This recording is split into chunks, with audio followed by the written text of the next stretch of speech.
সাথী রান্না and blog চ্যানেলে আপনাদের সবাইকে স্বাগতম জানাচ্ছি। আপনারা যারা আমার চ্যানেল আজকে নতুন এসেছেন অবশ্যই একটা লাইক দিয়ে সাবস্ক্রাইব করে ভিডিওটা দেখবেন। আজকে আমি রান্না করব চিকেন বিরিয়ানি এবং সাথে চিকেন কাবাব। তো চিকেন কাবাবটা খেতে আমি ভীষণ পছন্দ করি, যদিও সবসময় গরুর মাংসের কাবাবটা করা সহজ হয়ে যায় না, অনেক কিছু তৈরি করে নিতে হয়, কিন্তু চিকেন কাবাবটা খুব সহজ। আর বিরিয়ানি পোলাও যে কোনো কিছুর সঙ্গে সালাদ ছাড়া আমাদের চলে না।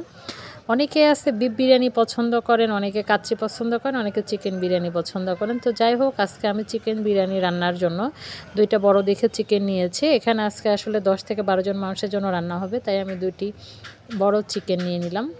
চিকেনগুলোকে আমি খুব সুন্দর করে এখন কেটে ধুয়ে পরিষ্কার করে নিব এবং যা যা আমি এখানে ব্যবহার করব, আমি সবসময় চিকেন কেটে আগে আমি মাংসগুলোকে সকল প্রকার মশলা দিয়ে আমি মাখিয়ে নিই। আদা বাটা, জিরা বাটা, রসুন বাটা এবং সামান্য মরিচের গুঁড়া, পেঁয়াজ, তারপর কাঁচামরিচ, এগুলো ব্লেন্ড করে নিয়েছি।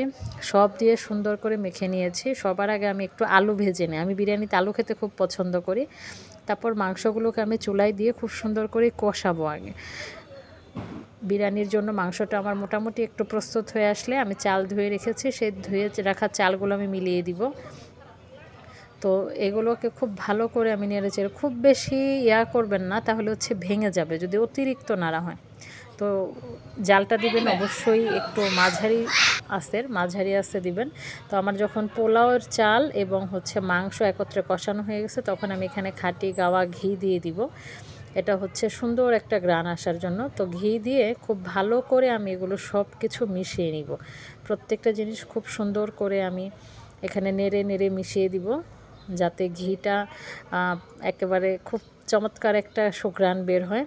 তাই এগুলো সব কিছু আমি দিয়ে দিয়েছি। তো আমার কাছে মনে হয়েছিল যে চালটা ফুটতে আরেকটু পানি প্রয়োজন, তাই আমি সামান্য একটু পানি অ্যাড করে দিলাম। এটা আমি গরম পানি অ্যাড করি, আমি কখনো ঠান্ডা পানি দেই না। গরম ফুটন্ত পানিটা দিয়ে দিলে খুব সহজে হয়ে যায়। তো এখন মনে হচ্ছে চালের সাথে পানির পরিমাণ একদম ঠিক আছে, এটা মোটামুটি রেডি হয়ে গেছে। এবং সাথে আরেক চুলাতে আমি যেটা করছি, আমি চিকেন কাবাব, ওই মুরগিগুলো কাটার সময়ই এখানে মুরগির বুকের মাংসগুলো, যেগুলো একদমই আমাদের খাওয়া হয় না, তো বুকের মাংসগুলোকে আমি সামান্য একটু সেদ্ধ করে নিয়েছিলাম। সেদ্ধ করে নিয়ে আমি এগুলোকে হাত দিয়ে খুব সুন্দর করে ছাড়িয়ে নিয়েছি। পেঁয়াজ, কাঁচামরিচ কুচি করে নিয়েছি, 2টা ডিম ভেঙে দিয়েছি, বাড়তি কোনো কিছুই দিইনি। এগুলো দিয়ে সুন্দর করে একটা সুন্দর গোলাকৃতি শেপ করে আমি কাবাবগুলো তৈরি করে নিয়েছি। এবং চুলায় আমি একদম মাঝারির চেয়েও একটু কম, লো হাই হিটে আমি এটাকে ভেজে নিয়েছি। কাবাবের কালারটা দেখেন কত সুন্দর হয়েছে, খেতেও মাশাআল্লাহ খুব দুর্দান্ত হয়েছিল।